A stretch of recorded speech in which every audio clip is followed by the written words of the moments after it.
Hey, welcome back to Emotional Mojo. So our next guest is an entrepreneur, an author, real estate investor, musician. Oh, and he's only 16. What? Yeah, and he's on a mission to inspire other young people to take steps now to build their future. Welcome, Houston Gunn, to our show. Houston, you've set the record. You were the youngest guest we've had, I believe, Yes. right? So congrats. You're Thank a busy you. man. My goodness. I guess so. Yeah, 16 years old. You've written the book Schooled for Success, How I Plan to Graduate from High School a Millionaire. That's quite the bold statement. So how do you plan on achieving this? Well, obviously nothing is guaranteed, but I plan on taking action and asking and finding opportunities that either come from the book or everything that I've been doing, real estate or writing books or going out and doing speaking, as I've started public speaking with my book. Yeah. And it's just out there finding the opportunities and taking advantage to help monetize everything together. And when the time comes, the time comes. Wow. I like the way you We talk. want to get you Thank you. back when you graduate high school so we can get an update. So speaking of that, do you plan on going to college? Are you going to go straight into the business world? That is something I've thought about a lot, and Okay. I'm undecided. I'm not putting either option aside. I'm really Okay. thinking heavily about both of them because I can never stop learning and educating myself, and it all is going to depend on where I'm at and what I need to educate myself on. So in one more year, when I turn a senior, because I'm a junior right now, I'll really be thinking into that, and I'll be making a decision. Well, you mentioned wanting to graduate a millionaire, but I'm sure there are other things that motivate you besides just money. I mean, what is Yeah, it absolutely. that gave you this sort of oomph to go out and make something now of your life? It was just kind of seeing and just observing everything, observing my family and observing just other people, because I come from a family of entrepreneurs. My parents were entrepreneurs, my grandma was an entrepreneur, Makes my sense. great-grandparents Seems to were always be entrepreneurs. like that. It is. It is. Definitely Yeah. is. And actually one thing I like to say and how I kind of really got inspired and really wanted to take action is because my mom actually opened her first business when she was 17, which was a dance studio. Wow. So I kind of like Were you trying to beat her? Trying Yeah, to one up Yeah, mom. one I up to mom. take credit and I beat her out being 16 and opening my first business. So I guess I've really been grown up and exposed to the world, and I've really just, it's really stuck to me. You know what's interesting? I was going to ask you who are your mentors and who is in your life saying, open a business, open a business. Yeah, you need support for that, because a lot of Yeah, times for sure. teenagers Yeah. come up with an idea, and I feel like parents will be like, "Come on, you're being yeah, old crazy." enough to So do that, yeah. you know, it must be nice to have that support. Yeah, absolutely. A support from your family encouraging you, and also finding other mentors. As actually I was challenged to write my first book from a mentor of mine in the real estate world, where I actually had to do a job shadow project as a freshman in high school, where I spent the day shadowing him, and during an interview, he knew everything I've done. He knew my real estate deal at the time, and he knew everything I've been doing, and he really just challenged me to write a book, so I accepted the challenge. It and here wasn't I am Donald today. Trump, was it? Because you did get Donald Trump to give you an interview for your book, and then a quote for your cover. How the heck I did you know, do that? how did you do that? What happened? Yes, well, first of all, Donald Trump wasn't the one who challenged me to write the book, but once I had the wheels turning about writing a book, I decided I wanted to get interviews for my book, as I already had the one from the job shadow. Yeah.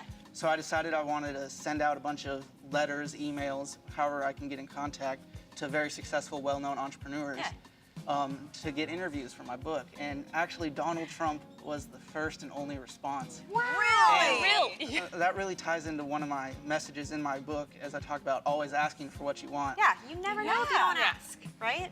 Yeah, and absolutely. One thing I like to say is being told no is better than not knowing at all. Because if you don't take the risk and you're not afraid to ask, you have a potential of getting yes, like I did from Donald Trump, and I'm very grateful for that. And it's really skyrocketed my book to a whole nother level. That's amazing. So I want to Amazing. know more about this book. So who is your intended audience? Is this for other high school students? And what is your message to other? Like we said, you're our first, youngest guest here. Yeah. I want you to tell other young people how you can find success.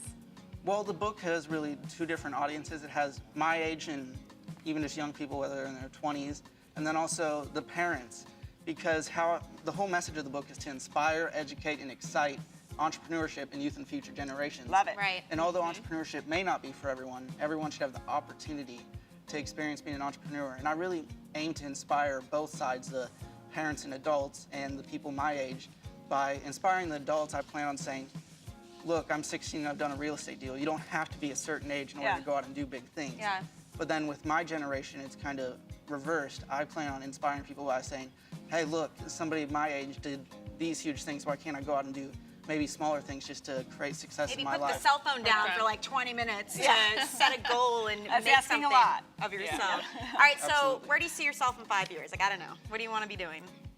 Well, in 5 years, I can't really say the steps of how I get there because everything's been going so fast, but in 5 years, I would like to see myself continuing building my brand, but also being the spokesperson for entrepreneurship and youth and future generations across all different platforms of media. Well, you can do You it. are well I on your believe way. You can do Wow. it. He already, by the way, just became editor-in-chief of a new teen magazine called Jolt as well. So thank you so much for chiming in on this, inspiring others. Houston's book is available online and in bookstores. And we're going to have you play a little game of yes or no with us. You want to play?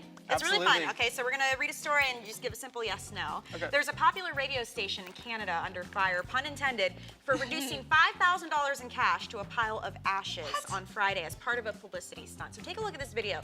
The contest is called Bank It or Burn It. And basically what they did was they asked viewers to vote. We got $5,000. We're either going to give it to a listener or we're going to burn it. And they did this on social media and people voted 54% to burn it. And they did. So this is the video that they shot. And they're saying, look, you guys voted. It's not like if you won this money, you would have given it to charity anyway, because people are saying this is disgusting. And then one of the radio hosts said, look, people spend way more than $5,000 on marketing, and Right. we met our goal of publicity for spending just that small amount. So what do you care if it was burnt or not? I don't know. I would love to know what you guys think. Are you offended by that publicity stunt? Yeah, I'm gonna say yes. Absolutely. Irresponsible. Yeah. Absolutely. You don't burn money. It's just, it shows what our society is, how wasteful we can be. Imagine the use people could have gotten out of that. Well, maybe a week from now, there'll be another publicity stunt that says that wasn't actually the real cash. Here's Right. the $5,000 and we're Maybe. giving it to XYZ charity. What do you Maybe. think? What do you think about that?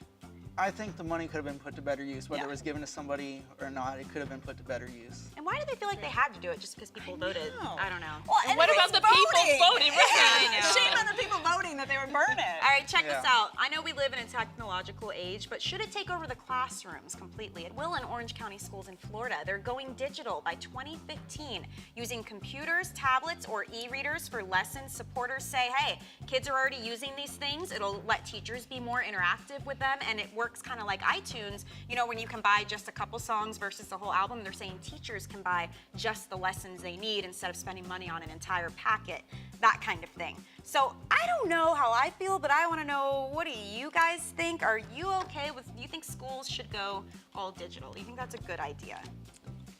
Yeah, I'm gonna say yes. Okay, No? let's hear Yes. from a 16-year-old All right. what you think first. Should Well- we go digital? I think going digital would be good. Obviously, there also be steps to obviously make it secure and just also make it more reliable. But everything's going digital, whether Yeah. it be now or in the future. And you can really use tools, even like when social media first launched. Yeah. There are so many tools digitally that you can use to help just give you great success and just launch your career and just Yeah. help you learn more. And if that can be used in a positive way, I just I miss think that'd be great. encyclopedias. I Remember know. you could buy it at the mall, Yeah. the set. And, Well, I and don't just know. holding a book Yeah. too. You know, there's just something about But that. it's good to get your perspective from a young person who's like, look, we're already using it anyway. So And you said no. I said no. It's just nostalgia for me. I know okay. we should be going more I don't think digital. anything should be all or nothing. Yeah. So Yeah, that's very true. that black or white. Well, thank you again so much, Houston, for Thank you. joining us. You guys don't go anywhere. There's more coming up. You're watching Emotional Mojo.